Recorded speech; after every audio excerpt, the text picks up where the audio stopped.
بیګا خو یو طرف ته کرکټ مینوال له پاکستان او د افغانستان په میچ باندې مشغول او خو بل طرف ته انګلند په ساوث افریقا باندې یو ډیر غټ ریکارډ جوړ کړی دی. ساوث افریقا له په 343 رنزونو باندې په ون ډے میچ کې شکست ورکړی دی.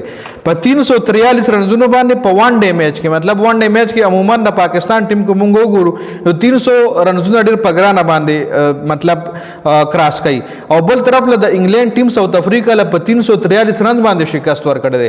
ټوټلی 414 رنز کړیو د انګلند ټیم او د ساوث افریقا ټوټل ټیم په 72 رنزونو باندې وټ کړی دی. نو په 343 رنزونو باندې ساوث افریقا له شکست ورکړل چې دا هم د ون ډے په تاریخ کې پړومبني ځل باندې وشو چې په ون ډے یو میچ کې دومره غټ مارجن سره یو ټیم له شکست ملو شي وي. نو انګلند په ساوث افریقا باندې یو غټ ریکارډ جوړ کړی دی. سکور کارت تاسو له سکرین باندې ښکاری. انګلند نو منې بیټینګ کړو 414 رنزونه جوړ کړو 15 کھلاڑیان آؤټ او 500 اوورونه مکمل واخلیو. جیمی سمث پکې 48 بال 62 کړی دی. بین ډکټ 33 بال 31.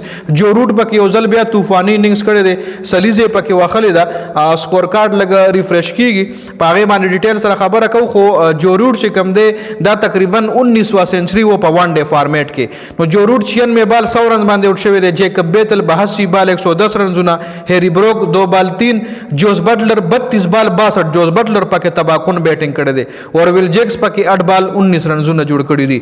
دا انګلند ته د ساوث افریقا طرفه نندره برجر 1096 विकेट योमना. कोडी यूसुफ 1080 विकेट योमना. कार्बन बोज 1079 2 विकेटे. वियान मल्डर 864 0 विकेटे. केशव महाराज 861 2 विकेटे और डिवाल्ड ब्रीविस 428 विकेट योमना.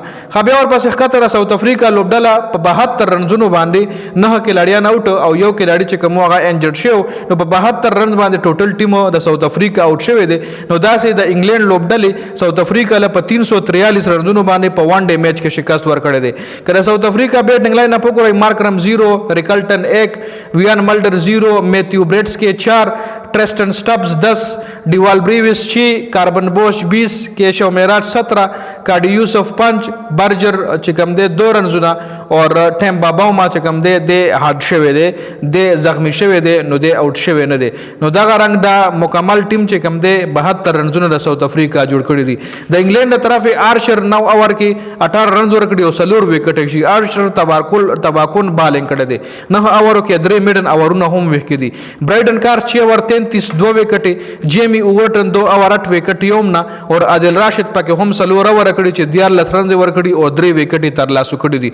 नो इंग्लैंड प साउथ अफ्रीका बांधे एवढे गट रिकॉर्ड जोड़ को चे प वन डे मैच की 343 रनजों बांधे इंग्लैंड साउथ अफ्रीका ला शिकस्त वर कड़े दे. नो दा मुकम्मल स्कोर कार्ड नो ताउसरा में शरीक कोलो चे प वन डे मॉडर्न क्रिकेट चे कम दे द इंग्लैंड लोबडरा मॉडर्न क्रिकेट दा सीवीजी. द वीडियो का तलो जाता मनना वस्सलाम.